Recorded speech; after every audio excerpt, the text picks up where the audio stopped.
$10,000.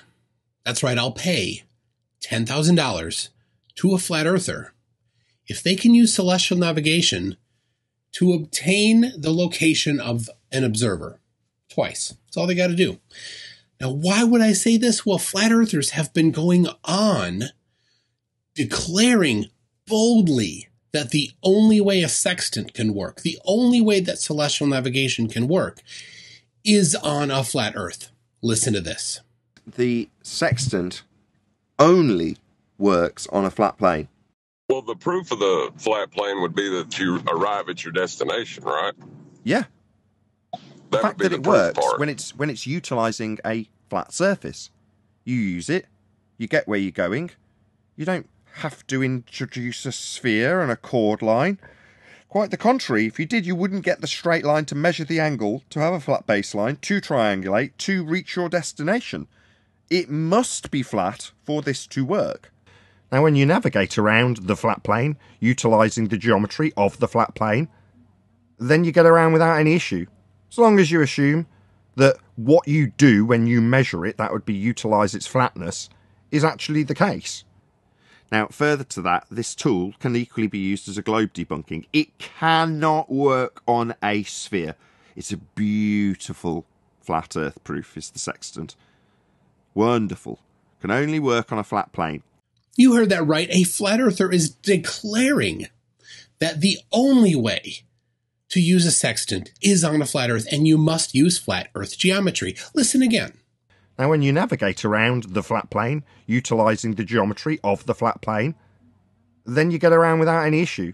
One more time. I want to be sure you hear when his friend says the proof of a flat plane is when you arrive at your destination. Well, the proof of the flat plane would be that you arrive at your destination, right? Yeah. The fact that it works when it's utilising a flat surface. You use it, you get where you're going.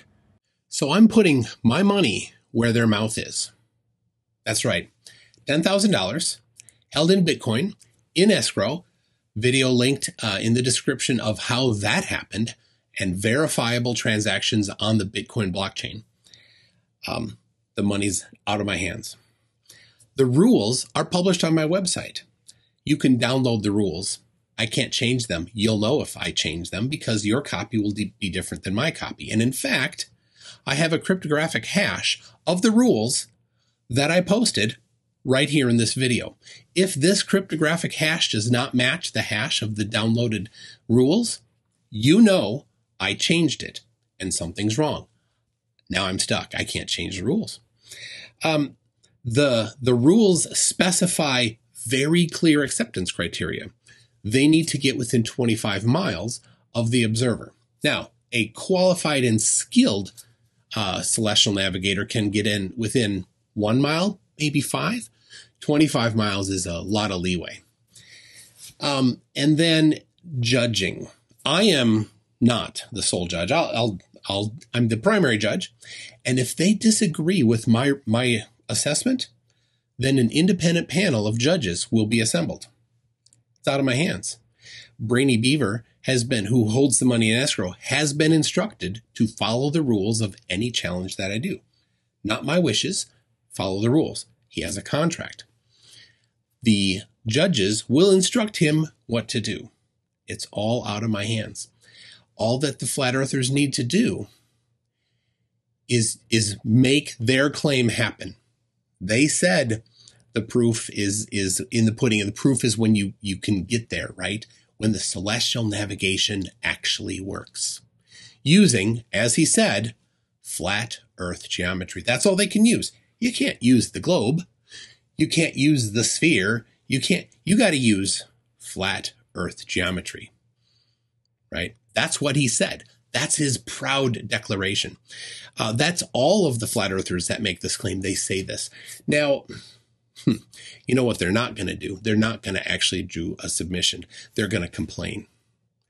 They're going to complain about everything. This video will either be absolute taboo and they will pretend it doesn't exist, or they'll complain about everything except actually doing the work, and I'm going to love it.